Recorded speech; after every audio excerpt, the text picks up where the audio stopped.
इस कहानी के लेखक है संजय कामले। काफी रात हो गई थी। आसमान बरसाती बादलों से घिरा हुआ था। हल्की बारिश भी शुरू हो गई थी। शेखर हर रोज की तरह अपनी टैक्सी लेकर सवारी छोड़ने के लिए जा रहा था।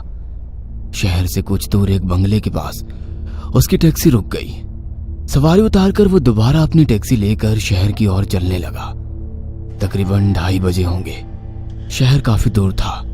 तभी नदी के ऊपर बने पुल पर एक लड़की अपने भारी भरकम सूटकेस के साथ कुछ कर रही थी। उठा रही थी या घसीट कर ले जाने की कोशिश कर रही थी, पता नहीं। उसे देखकर शेखर ने टैक्सी रोकते हुए कहा, हेलो मैडम, कहाँ जाना है आपको? शेखर की आवाज सुनकर वो लड़की थोड़ी हड़बड़ाई। जी, गैलेक्सी अपार्टमेंट चलेंगे? उस लड़की ने पता बताया। वो अपना ट्रैवल बैग उठाकर टैक्सी में रखने की कोशिश कर रही थी, पर वो काफी भारी होने के कारण उसे उठाने में परेशानी हो रही थी। रुकिए मैडम, मैं रखता हूँ। इतना कहकर शेखर टैक्सी से उतरा और बैग उठाने लगा। बैग तो काफी भारी था। बैग टैक्सी की पिछली डिक्की में रखकर शेखर ने मजाक में कहा, अरे मैडम, सारा सामान एक ही बैग में रखने के बजाय एक और बैग में रख लिया होता तो आपको भी परेशानी नहीं होती और मुझे भी। और हंसकर वो अपनी सीट पर बैठ गया। वो लड़की भी पिछली सीट पर बैठ गई। शेखर टैक्सी शुरू करके चलाने लगा और उनका सफर शुरू हुआ। मैडम, इतनी रात को कहाँ से आ रही हैं आप? मतलब कहीं घूमने गई थी क्या? घूमने नहीं गई थी, बल्कि आई हूँ नौकरी की तलाश में। मतलब आप यहाँ की नहीं है? जी नहीं। कोई बात नहीं। वैसे इस शहर में आपका कोई रिश्तेदार या दोस्त? हाँ, एक दोस्त है। मतलब था, नहीं है। था है? मतलब आप क्या कहना चाहती हो? क्या आपका उसके साथ झगड़ा हो गया है, या दोस्ती थी पर अब आपको उसके साथ दोस्ती नहीं रखनी? मतलब धोखा दिया क्या उसने? शेखर की बात सुनकर वो लड़की हल्के से मुस्कुराते हुए बोली, कुछ ऐसा ही समझो, पर मुझे धोखा देने वालों को मैं नहीं छोड़ती। उस लड़की की बातें सुनकर शेखर ने पूछा, काफी गुस्से वाली लगती हो आप। वैसे धोखा देने वालों के साथ करती क्या है? मैं जब छोटी थी, करीब 8 साल की, तब बाकी बच्चों की तरह मुझे भी अंधेरे से काफी डर लगता था। हम सब बच्चे मिलकर आस पड़ोस के पेड़ की इमलियां, आम तोड़ने जाते थे। काफी मजा आता था। ऐसे ही एक दिन मेरे पड़ोस वाले लड़के ने धोखे से मुझे खाली पड़े बंगले के अंधेरे कमरे में बंद कर दिया। मैं काफी डर गई थी। मैं खूब रोई, चीखती रही, पर वो मुझे बंद करके जा चुका था। मैं किसी तरह वहां से निकली, पर उसे कुछ नहीं कहा। उसकी बात सुनकर शेखर हंसकर बोला, लड़का थोड़ा शरारती था क्या? बचपन होता ही ऐसा है मैडम, मजाक मस्ती भरा। क्या आज भी उसके साथ आपकी दोस्ती है? नहीं। इतनी भी क्या नाराजगी? अब बचपना समझकर भूल जाइए और दोबारा उससे दोस्ती कर लीजिए।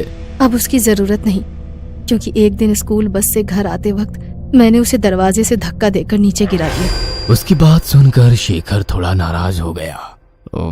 इतना गुस्सा ठीक नहीं। अगर वो लड़का किसी गाड़ी के नीचे आता तो? शेखर की बात सुनकर वो लड़की गुस्सैल आवाज में बोली, सही कहा, उसी में वो लड़का मारा गया। इतना कहकर वो ठहाका मारकर हंसने लगी। पर उसकी अजीब बात सुनकर शेखर का दिल घबरा गया था और गुस्सा भी आने लगा। अब एक अजीब गंभीर सा माहौल बन गया था। शेखर बिना कुछ बोले चुपचाप गाड़ी चला रहा था, तो वो लड़की सामने वाले आईने से लगातार शेखर को घूरे जा रही थी। तुम्हें डर तो नहीं लग रहा ना? सन्नाटे को चीरती उस लड़की की आवाज सुनकर शेखर थोड़ा हड़बड़ा गया। डर? किस बात का डर? भला मैं क्यों डरने लगा? सही कहा, तुम्हें डर क्यों लगेगा? वो भी एक लड़की से।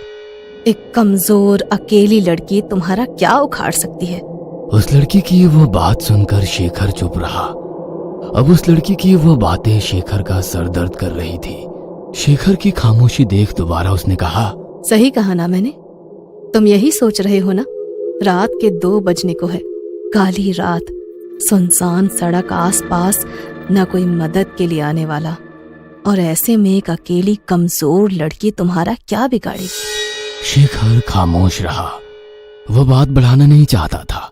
उसकी खामोशी देखकर उस लड़की ने आईने में शेखर की तरफ देखते हुए कहा, उसे भी यही लगा था। ना चाहते हुए भी शेखर ने उसे पूछा, उसे किसे? वही मेरा दोस्त जिसके भरोसे मैं इतनी दूर नौकरी के लिए आई थी। बेचारे ने सोचा था एक अकेली कमजोर लड़की है, वो भी अनजान शहर, ना कोई पहचान वाला ना कोई पूछने वाला, मेरा क्या बिगाड़ लेगी।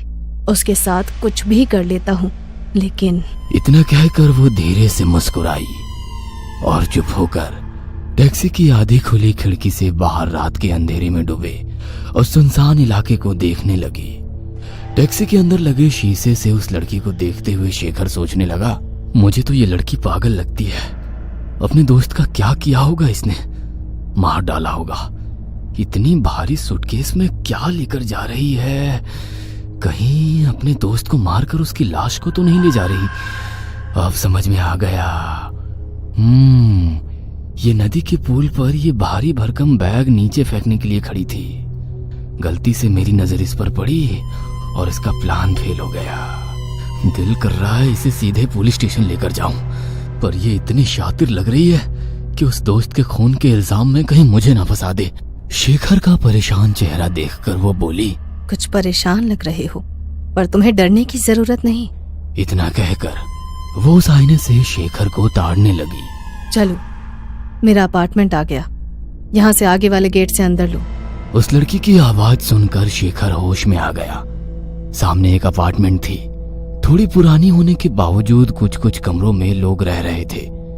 गेट पर कोई वॉचमैन नहीं था और गेट भी आधा टूटा हुआ था। शेखर ने टैक्सी रोकी।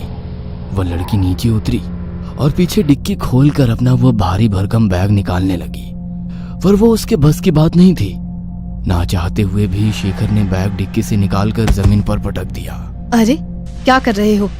जरा धीरे रखो। ऐसे बोल रही हो जैसे बैग के अंदर सामान नहीं बल्कि कोई जिंदा इंसान हो।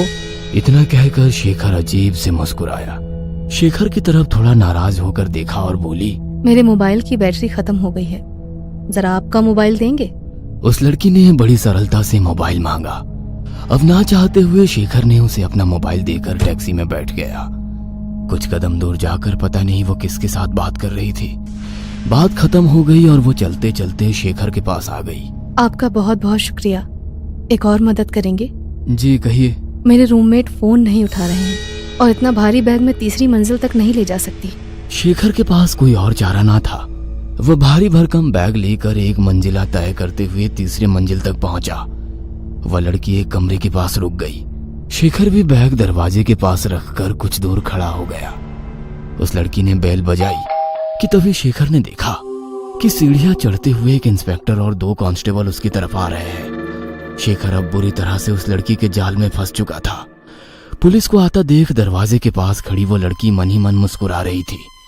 पुलिस वाले ने शेखर के पास आकर कहा, चलो दीवार के पास खड़े हो जाओ। शेखर इतना डर गया था कि उसके हाथ पैर जम गए थे।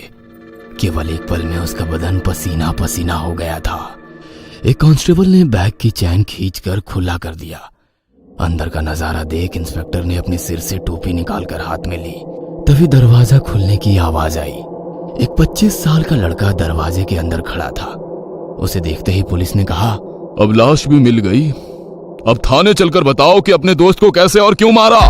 इंस्पेक्टर की बात सुनकर शेखर ने डरी सहमी नजरों से उस खुली बैग को देखा तो उसमें उसी लड़की की लाश थी जिसे वो यहाँ तक लेकर आया था। उसने आसपास देखा तो वो लड़की कहीं नजर नहीं आ रही थी। तभी इंस्पेक्टर ने शेखर से कहा, पुलिस की मदद करने के लिए शुक्रिया। तुम्हारी वजह से आज इस कातिल को पकड़ पाए। इस पर 4 लड़कियों की हत्या का शक था, पर उन लड़कियों की लाशें इसने गायब की थी। तुम्हारी वजह से पहली बार लाश पुलिस के हाथ लग गई। तुम्हारा फोन आते ही हम झट से निकले और हाँ, तुम्हें कोई परेशानी हमारी तरफ से नहीं होगी। तब शेखर को याद आया कि उस लड़की ने उसके मोबाइल से अपने रूममेट को नहीं बल्कि पुलिस को फोन किया था, वो भी शेखर की ही आवाज में। शेखर की जान में जान आ गई। पुलिस उस मुजरिम को गाड़ी में डालकर ले गई। शेखर भी अब अपनी टैक्सी में बैठकर घर के लिए निकला। अब वो दोबारा उसी पुल से गुजरने लगा।